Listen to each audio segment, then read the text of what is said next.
this concept. Right.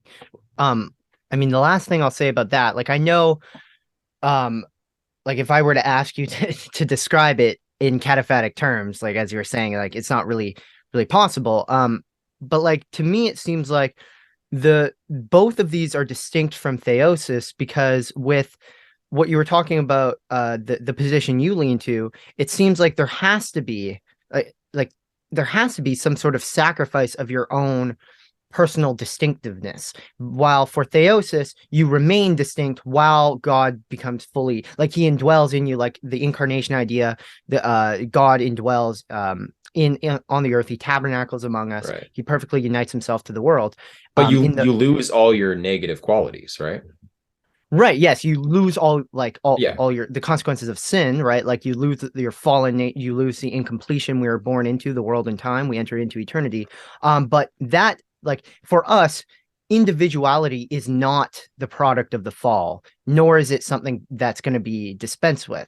We were made like male and female, and only then actually if you read the Bible, typically like I know Augustine and others identified the image of God with the possession of rationality, which I don't think is wrong necessarily, but from the biblical perspective, image of God is referred to mankind as a whole after Eve is already made. So the image of God is the human family as a unity in distinction, as male and female, and also with the implication of children, because God says, "Be fruitful and multiply." So, like for us, there is no loss of your individuality, like Right. because that would kind of, from my perspective, that would kind of negate theosis as a whole, because you're not there to experience your deification. And then with the other one you were talking about, which you were saying, and I think you're right, it's closer to theosis, but it seems like because it cannot be a unity with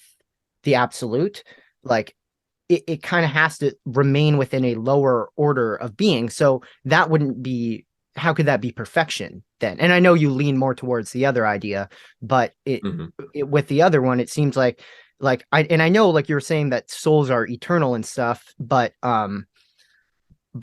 yeah, let's get more into that Well, idea here's because a problem I see with this teleologically. Because I do think, given the kind of technical language that I was talking about around causal containment, the one already has all of the good attributes that I have.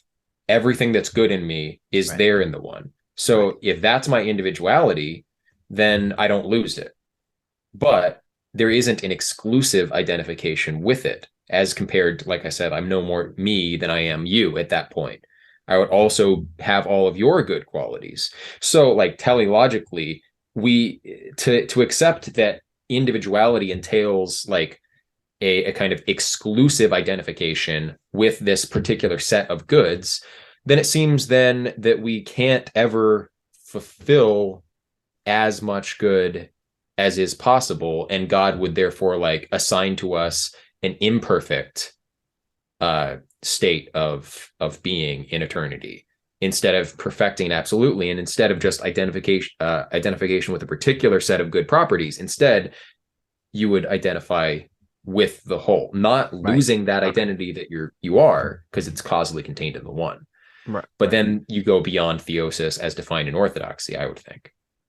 Well, I mean, when you're talking about, I wouldn't accept that. I wouldn't accept that qualities, like you were talking about individuality and qualities. Like I would take a more, I mean, just a more personalist view of what individuality is. Like, I don't think we are reducible to our qualities. I think, I mean, Saint Gregory of Nyssa, one of the early fourth century Cappadocians, he talks about how there's in essence energy distinction within humans as well. Mm-hmm. There is us qua us, right, as we are, and then there is our qualities and or our energies, our activities. So I don't think we can reduce the person to qualities. So in terms of like just the way I would understand theosis, you have multiple absolute eyes. Like St. Augustine has this famous quote where he says, God loves every person as if they were the only persons he created. And I think this gets to the idea that every single person is an absolute eternal being created to be eternal. Their individuality is good and meant to be preserved into eternity. And the way there is the unity is that instead of having this distance between minds now, like there's a there's just a distance between people, and then within that space, because of our lack of communion, there is that space for lying, for rebelling, for self-will and all this stuff. This is that's the fallen world, and then theosis is becoming united together, everyone united together in Christ, in the logos. So everyone maintains their individual eyes, even though I think there would be like a sharing of qualities, of properties. Like energies is where communion takes place at an energetic level, and then it's through my activities, like it's through me talking and stuff, that you know me right now and you're experiencing me, and that would be my energies. But then I still remain a distinct person, and then you just take this to its fullest conclusion, where you're fully experiencing me, I'm fully experiencing you, yet we remain distinct eyes, like distinct individualities. Probably quality wasn't the best term to use. Property would be closer to what I was getting at, because in like, there has to be a term that captures like attributes of essence, even if we're not talking about qualities. Like what distinguishes one essence from another, whatever those distinguishing things are, that's kind of what I was getting at, instead of quality, strictly speaking. But I think the point still holds, though, that teleologically, if it's good to be the essence that you are, and it's good to be for another person to be the essence that they are, I mean, seemingly in a kind of simplistic logic, it would be better to have both essential natures together, instead of only being one to the exclusion of the other. Right, but for us, I'm not exactly sure how you're using essence here, but for us, there's one essence. Like humans share one essence, and then what distinguishes us is our person. So, personhood. So wait, yeah, that's confusing then. So, individual human beings don't have individual essences at all, then, in orthodoxy? No, because we are particular. Like hypostasis, in the language of especially Saint Maximus the Confessor, who I think you'd love if you haven't read him. He says that the hypostasis hypostasizes, so particularizes, instantiates an essence, and there is no, for us, like we're not Platonists, like we're almost closer to Aristotle in the sense, and in the sense that for us there is no essence without hypostasis. There is no essence prior to or before the determinate actual manifestation of the essence in a particular thing, in a hypostasis. Well, then that doesn't seem to make sense, because before creation, God already had the logoi of the human essence. Yeah. But the logi aren't our essence. Logi is not essence for us. Okay, but God, in his divine knowledge, already contained all of the essences he was going to generate, right? Like, it's not like he added them when he actually created, as if it was another point in time. I guess, okay. So the rank order of hypostasis, ousia, and how self-substantial these are is pretty confusing as you're describing it, because hypostases, persons, are created and so aren't self-substantial. And the ousia too is, well, it must be created, and yet, like in the language of ousia would indicate an eternal form, right? And I would, equate like those forms as knowledge in the mind of God, and even Aristotle would have all of the ousias as thoughts in the mind of God, and there's no distinction there. I think people like really misunderstand hylomorphism, and I don't think Aristotle held that forms don't exist prior to particular instantiation of things. Okay.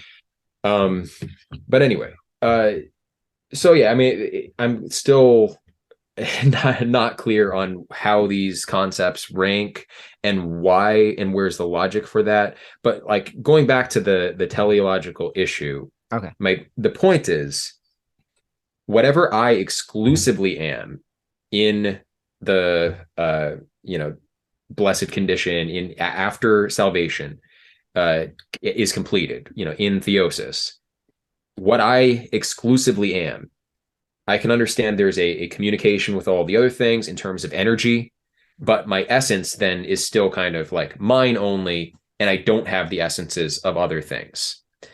It would seem that if the essences of other things are good for them, then the sum total of all of these essences together would have to be better than any one of them in isolation. So you remain isolated in some sense. And I wonder what's the teleological justification for that. Not, I mean, I am kind of questioning the motives of God according to orthodoxy here, but why does God like aim for a salvation for us in which we remain separate at the essential level from all other souls? Well, I would just say I forgot. Essence is shared in humanity, so I'm still confused. Why don't you it would just, I mean, just persons. Again? We're different as persons, right? So I mean, like we remain individual eyes, and I think the reason why is because God created us as God is personal, and He is complete in Himself. Because I agree 100% with you that true perfection involves a perfecting of others. So it involves like the Eucharist, there's a notion of like a gift giving, right? So like God gives Himself to us, we give Him back to God. And this is all based on the Trinity, where there is like an eternal gift giving, where the Father gives Himself to the Son, and then He sees Himself in the Son through the Spirit, and then the Spirit, the Son gives Himself back through the Spirit to Him, and then through this this doesn't occur in time, obviously, this is logical, but they're always already united perfectly in one another. So there's this tri-personal communion. So being perfect in Himself, containing everything, all essences, all the logi, and the logi are not our essences, because the human nature, like human essence, was created. Right. Logi are eternal, and logi are the patterns and the divine archetypes that, like the blueprints that, so there's a blueprint and a notion of the of human nature in the mind of God. And yeah, that's the logi. And the logi are both distinct from creation and distinct from the essence of God, like who God is. So the logi are basically within the same, like some people identify them absolutely with the divine energies. Some people want to say the divine energies are more so like God interacting with creation, but like the in Palamite theology, at least, the energies are eternal. Like the energies are Maximus talks about the rays or the glory surrounding the essence that eternally manifests from the essence, shines forth like the rays of the sun. So there is I wonder if that term is Sarai, by the way, just for the Neoplatonic Orthodox history. I wouldn't doubt it. I wouldn't doubt it. So so basically our goal at God as a person created something genuinely other than Himself. Because He's complete in Himself, He is able to create, and this is our doctrine of kenosis, or self-limitation, where there is a real parallel between God's creation and Christ's sacrifice on the cross. And Maximus makes a link between Christ's sacrifice and creation, because God, as complete in Himself, has the ability to self-limit and posit something, create out of nothing, ex nihilo, something genuinely other than Him. And as genuinely other being is His image, right? So a person, and as a person, we are meant to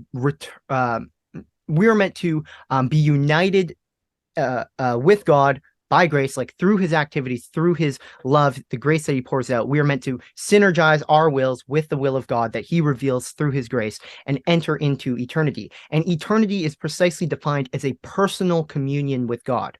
So the reason why it's teleologically, it would be justified that we remain distinct persons, and we aren't reduced to just something higher to get, is because if that were to occur, we would lose our individuality. We would lose our personhood.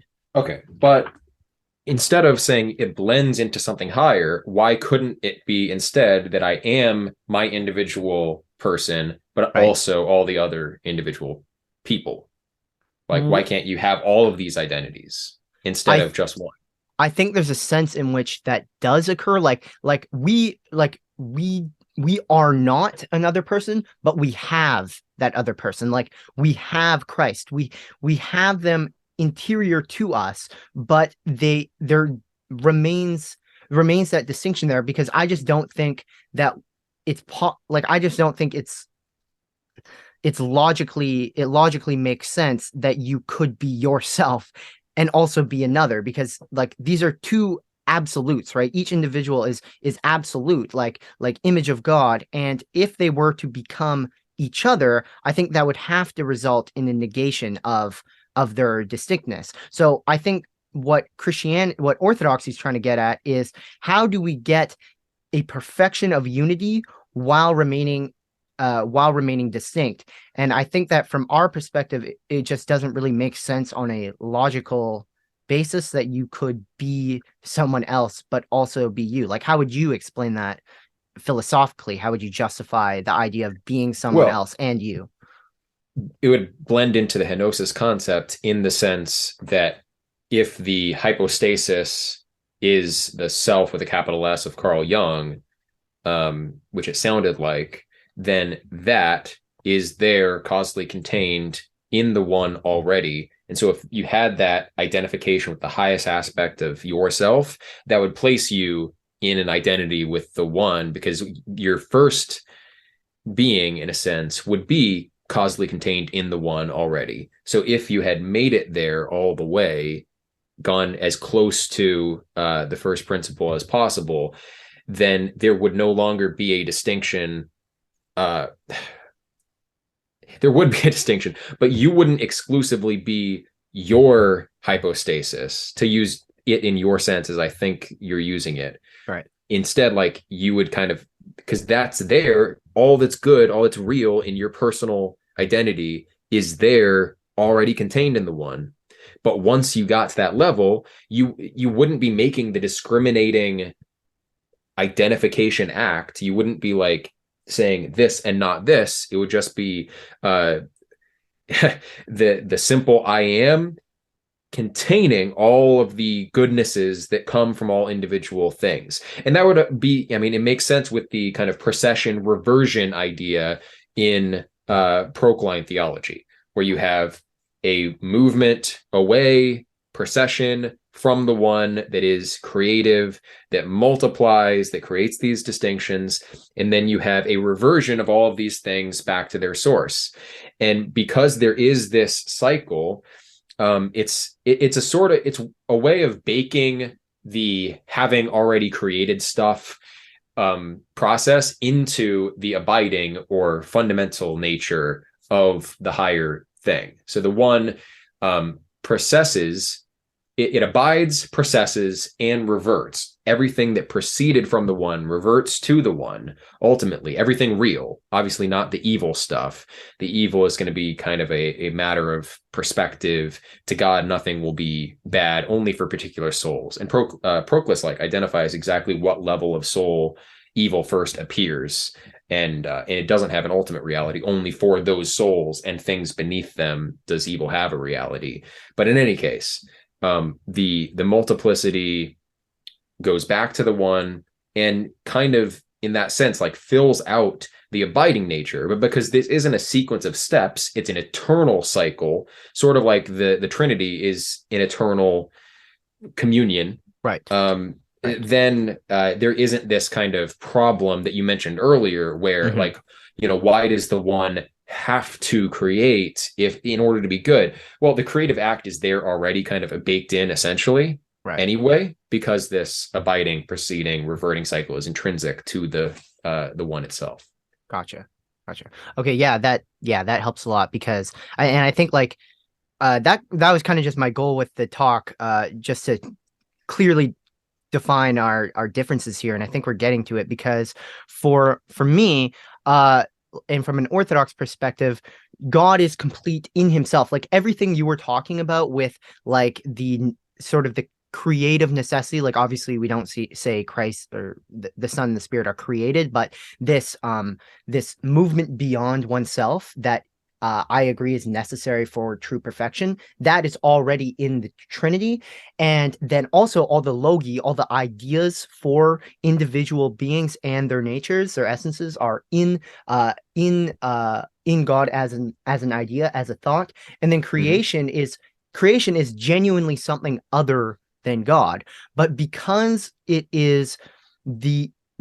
every created being is from God, receives its being entirely from God, so is entirely contingent and is in a certain sense has a lesser being than God, in the sense that without God there would not be another, like there's the three hypostases that are necessary, and then there are other hypostases that are completely contingent. And I just mean other persons, like created beings. Yeah. And these are completely contingent. So they don't have to, like, there is no necessity that these things return to the one. Like they're like that, and that has to do with our understanding of free will and the genuine otherness outside of God. There is a it is up to us to synergize our wills with God, because in order to have a personal communion with someone, like even just me and you, there has to be our free will involved. Like I need to consent to talk with you, and then I need to actually do it. I need to participate. So we believe that in the same way that we're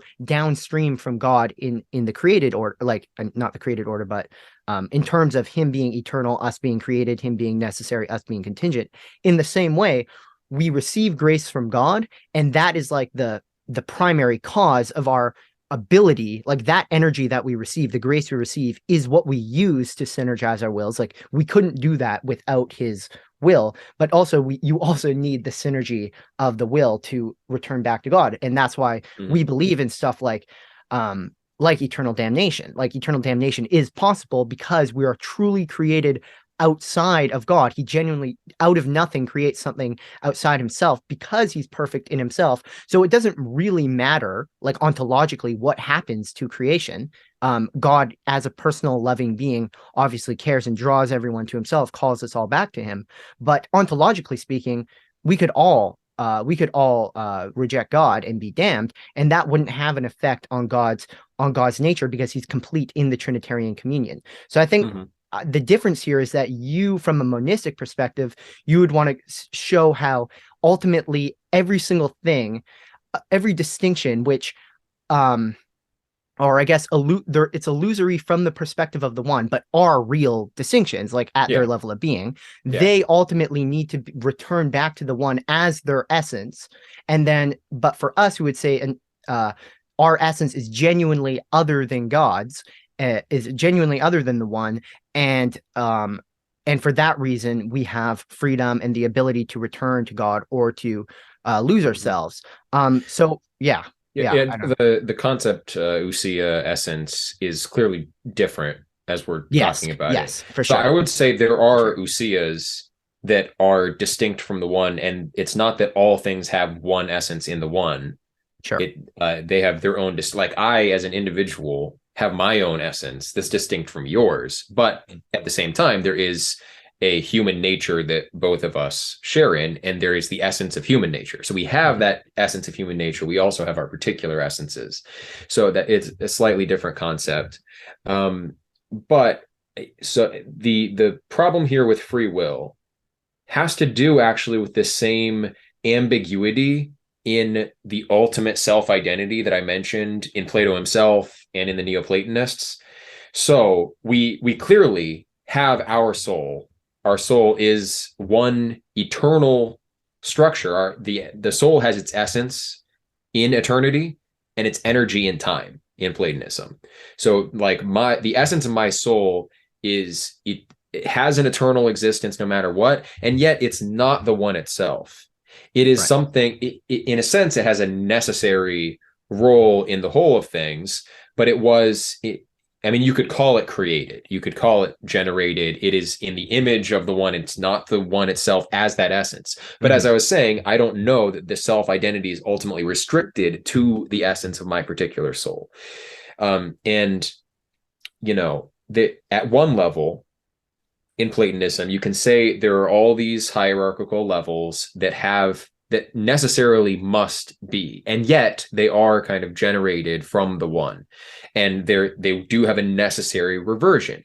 But if these are all roles in the hierarchical system that we occupy, but aren't us fundamentally, then we as individual, like the real identity that we are, could potentially move down indefinitely and lead to an eternal damnation, or move up all the way to full Henosis. So it just depends on where you situate this fundamental identity. But as far as like the necessity of creation, that does, I think, amount to a real distinction.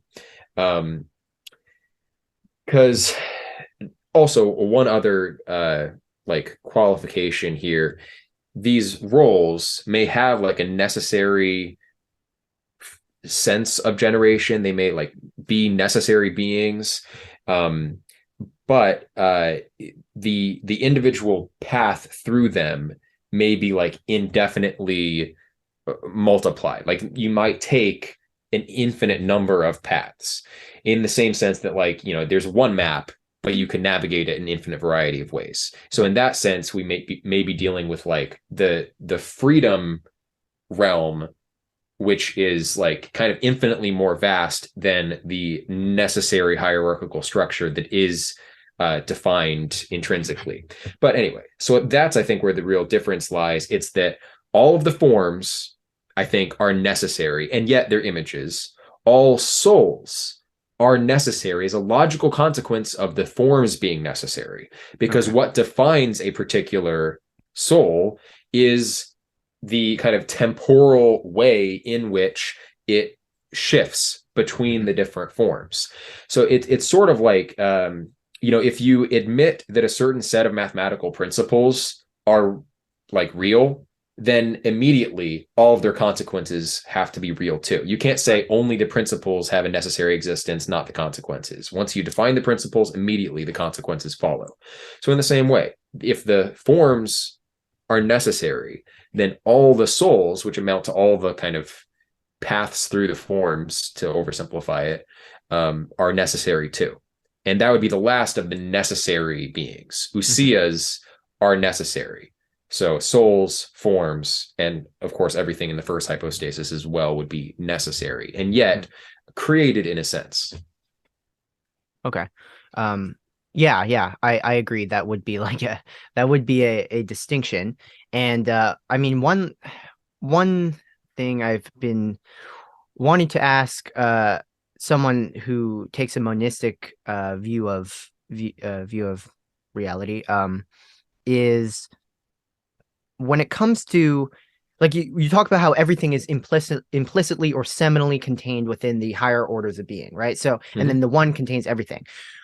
My question would just be like, how are you conceiving of the one? And like, how does multiplicity, like, is there an internal multiplicity to the one, or is it like you're going to take the apophatic approach to this? Like, we can't even speak of it. And like, because for me, and I was kind of assuming, because I've heard that the one is like a pure, like a divine simplicity, like in a Thomistic sense. And my problem with this is that when you're when you're talking about a simple thing, like absolutely simple in the sense that almost like a perfect self-relation, from my, like, something that Orthodox theology, especially recently, especially in the past like century, has really emphasized, is that self-relation is almost like a concept that's foreign to our ontology, because God isn't a self-relation. God is a Trinity.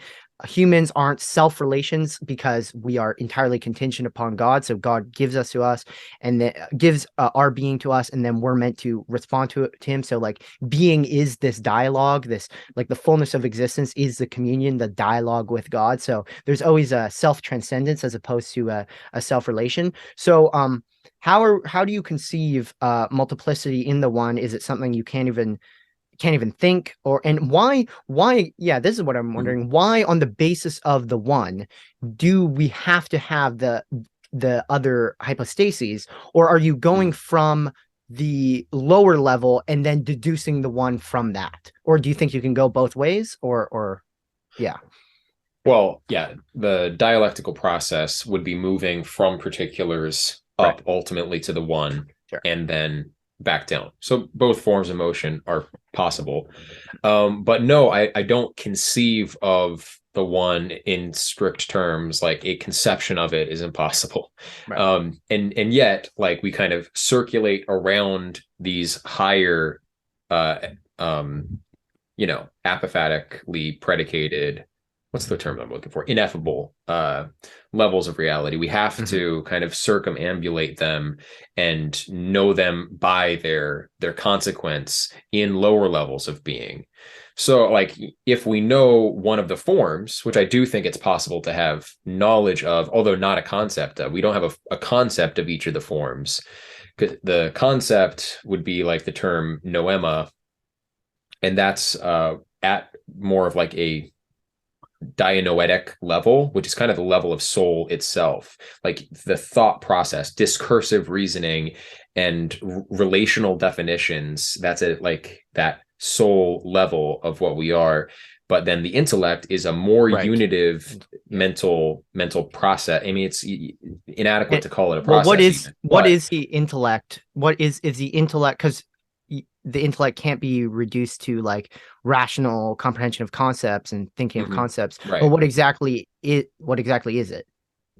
It's what allows for the rational comprehension of concepts. It's I mean, they use metaphors. The Neoplatonists use metaphors to get at it. So like Proclus talks about how in doing math, there's one level at which you can generate hypotheses as so like generate axioms hypothetically, and there you're not like using intellect. But he says there's a deeper level where you intuit the necessity of these axioms. And obviously you can't use mathematical reasoning to be able to intuit the necessity of a mathematical axiom, because I mean, all mathematical processes are done on the basis of some like axiom. You can't use an algorithm to generate the basis of that algorithm. So there has to be something more direct, intuitive, and unprocedural that allows these mental processes. So that's kind of I accept that logical argument for the necessity of like a super dialogical or dialectical, what's the best word for this? Dianoetic is the best term. There's something beyond dianoetic discursive thought. There has to be, and that's where we find this notion of intellectual intuition. And the way in which you intellectually intuit a form, I mean, Plato describes metaphorically in the Phaedrus after this basically mystical ascent of the soul through the realms of being, and until you like touch beauty itself. And he describes it as a touch, right? Like a direct contact, not like a distant apprehension.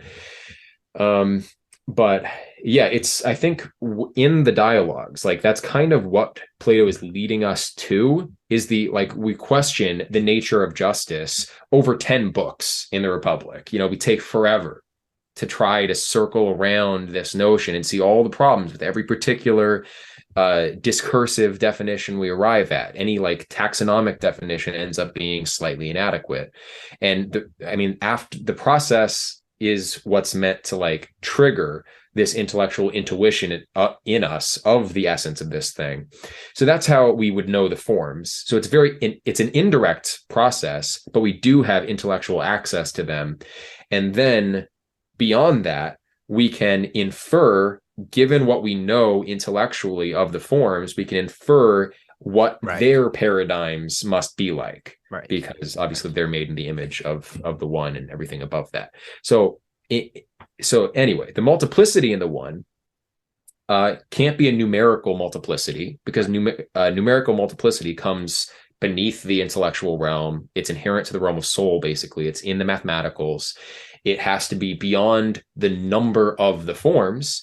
But Iamblichus calls like being itself the chief among the second hypostasis, the kind of ousia, first among the forms. He defines that as number itself, but a super mathematical number. So because we can talk about a number of the forms, but it's not like there's the first form, second form, third form. There's some kind of multiplicity, but it's beyond what we can deal with dianoetically. And then beyond that, there is like a multitude and a limiting aspect in the henads. And then beyond that, there's the monad principle of limitation and indefinite dyad principle of energy and multiplication. And obviously beyond that, there is the seed of both of those in the one. And so that's the sense in which there is a unity and a multiplicity, but it's a multiplicity and a unity both that are totally beyond, certainly beyond any definition that we could rationally come to. It's beyond even intellectual. It's something that has to be very loosely inferred. Sure. Okay, well, I have one more question. And it's about what you're talking about with the forms and like the intellectual knowledge of the forms. I was just wondering, like, is there any way you could like, using what you know from Plato and your own personal philosophy, is there any way you could describe this even by analogy to the way you would the way we would have an intellectual knowledge of the forms? Because for us, we can't, there's like and I'm glad you clarified this, because I think a lot of times Orthodox people critique the Platonic view of the intellect and thinking that we're using the intellect in the same way that someone like this, like the Scholastics did, that you guys are using it in the same way, that the intellect is just like the ability to think about concepts and like be a rational being. But there's clearly something above that, and there are parallels there with Orthodoxy, because with Orthodoxy we have the Noose, the heart. The heart is like the spiritual center of a person. And Noose is the Greek term that intellect is translated from. Oh, okay. Wow. Yeah. So there has to be an influence there. And I think Noose came up later in Orthodox theology. So like we probably took it from Platonism. Like we're probably inspired by that. I may be wrong there, but that makes most sense. So the Noose is like different from the intellect, like the way we would use intellect is like rational knowledge, rationality. That's dianoia. Okay, sure. And so so there's parallel concepts here, and then the Noose is where we encounter God and we make this spiritual ascent in the heart, because the heart is the center of the person. It's almost like who you are, because your knowledge, like your rational thinking, that is not you. Like you are thinking it, but who you are as a person isn't located in your intellect. It's located in the heart. So the reason why the heart is the spiritual center of the person, how we move towards God, why like there's this notion of like retreating into the depths of your heart, moving away from the distractions of the fallen world and the world in time, is because here at the center of our personhood is where we can have a personal encounter with God. So even though we can't describe it using like we can't circumscribe what it's like what the immediacy of a personal relationship with God is, conceptually the way you can kind of think about it is like a personal relationship with another person. It has to do with this irreducible, it's irreducible because like you are the one doing it. It's you do, so you couldn't step outside of yourself and make some abstraction and be like, oh, this is what was occurring, like and fully circumscribe it, because it's like you doing it. So you meet God like heart to heart, person to person. This is how you have the experience of God. So what that would be the way we would describe it. And I think it does make sense within the system. So, but how would you like, even if it kind of is based on like ambiguous terms for you, like how would you describe the intellect's apprehension of the forms? Like how, like, is there any analogy you could make with like rational knowledge, for example, or perception even? Because for us, it's like we see God, like there's an analogy between actually seeing like the rays of the sun and then actually seeing God through the personal encounter with him. Like that's an analogy. Is there any similar analogies for the Platonic view of seeing the forms, knowing the forms? Well, yeah, I mean, and literally it's the sun too in the Republic. Right, yeah, it's a cave. Yeah. But yeah, no, the term nous is what we're using for intellect, and that is the summit of our soul, and that is where we make contact with, the realm of forms itself. Most Neoplatonists take an even more indirect relationship with the forms, in the sense that like they wouldn't even use the language, ironically, that Plato uses of actually making contact with the forms themselves. I kind of think you can make contact with the forms themselves, but most Neoplatonists say we have the koinai enoi in our mind, which are images of the forms. Yeah. So we So have, just yeah, interrupt. Yeah, I totally forgot like the question I wanted to ask you is how, like, I think it makes sense that you could what's the term you use, like make contact with a personal God, right? Like mhm. person to person. I don't see how you could make contact with the forms. Like how does that occur? Well, because they are there in the hyparxis of your personal intellect. But that's kind of getting at this distinction that I was just saying. Like Proclus seems to say that we have the koinai enoi, the images of the forms in our mind, and we can know those more perfectly by dialectical methods and all of that. And that's what we're doing um, in the whole process of philosophy is trying to like clarify those in a sense. And yet like he seems to indicate more of this kind of mystical union Mhm.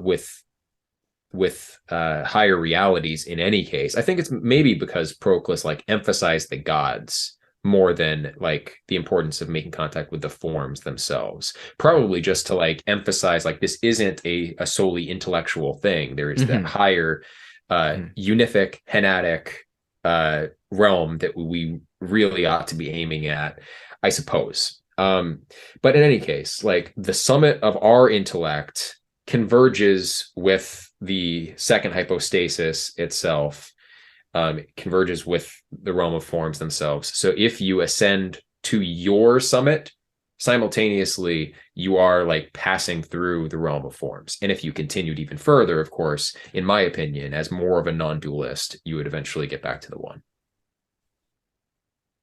Cool. Yeah. Thank you.